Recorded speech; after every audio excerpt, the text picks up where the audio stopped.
Welcome to He Changed the World from Forest Baptist Church, a series of talks about Jesus Christ from Mark's Gospel, recorded by me, David Last. Talk number 27, The Personal Touch. Mark chapter 7, verse 31 through to verse 37. Hearing is a wonderful gift, allowing us to enjoy conversation, storytelling, poetry reading, music, and the sounds of the living world around us. If you are able, pause this video for a moment and listen. How many different things can you hear? Yet, sadly, hearing can fade, become distorted, or even vanish. It's painful when it does. We feel left out and lonely in a muffled or silent world. This is the world of a man brought to Jesus in Mark chapter 7. It has profoundly affected his life, particularly hindering his speech. His words haven't completely dried up, but it's hard to talk. So people who know him bring him to Jesus. Though Jesus is away from his Jewish homeland, they feel that he might help. And Jesus is willing to, though only in private. The privacy Jesus uses highlights an interesting point about Christianity. You know, some think of it as a service industry for the religiously needy. They see Jesus as a priest, a religious leader.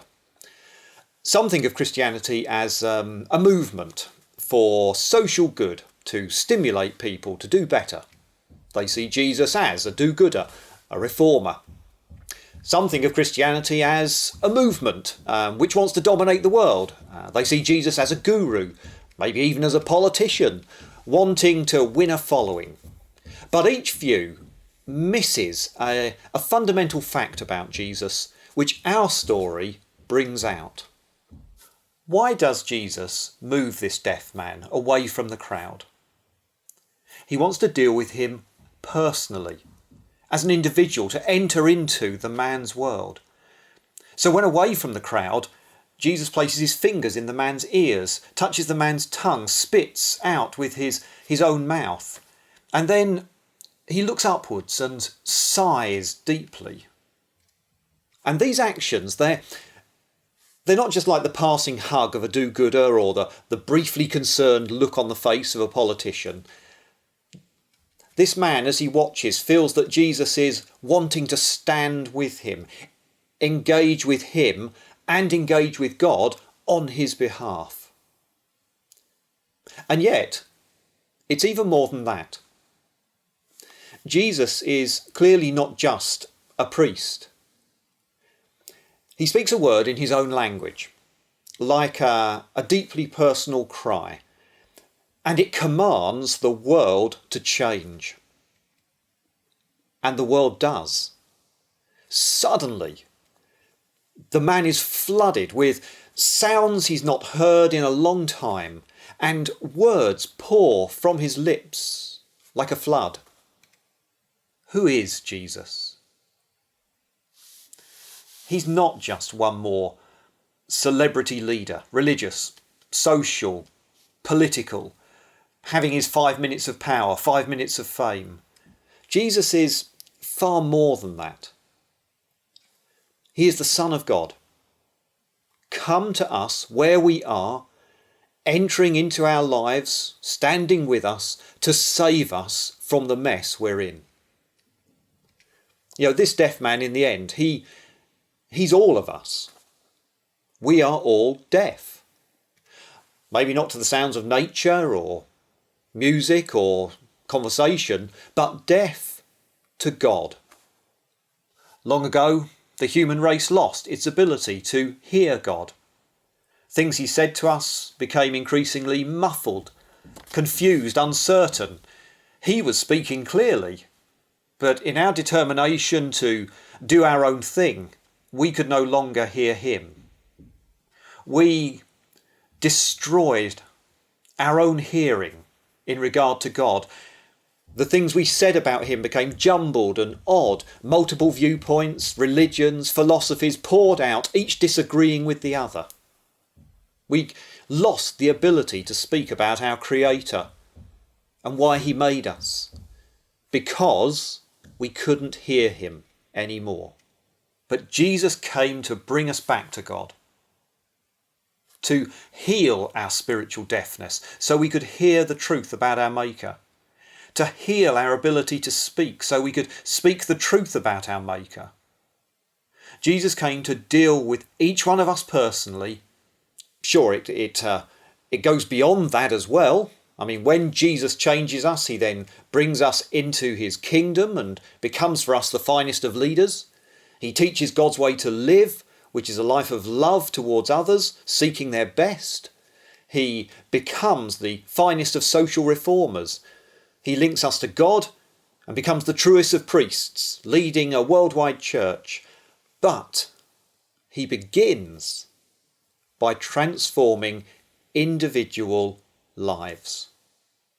Christians are people who have been saved by Jesus Christ and now have a personal relationship with him. What do you think? Maybe you find the idea odd. Since Jesus clearly isn't around anymore, how can you have a personal relationship with him? But, says the Bible, he's not dead. After being murdered, he rose from his grave and is alive in heaven. And we can know him. That means his words in the Bible come alive as we hear them with a power that doesn't exist in any other book, as Jesus speaks to our souls. You know, if you listen to him in the Bible, you discover the world is just far more than you ever imagined, because your soul comes back to life. It's as though someone gave you back your hearing. The people in the story in Mark 7 ended up saying, Jesus has done everything well. Every Christian says the same. You can find this too. Thanks for listening. I hope you make time to hear Jesus speak from the Bible, to discover the truth. Before you go, the story will be read out from the Bible. Listen to that. Take time to think, even to pray. And do return for the next talk.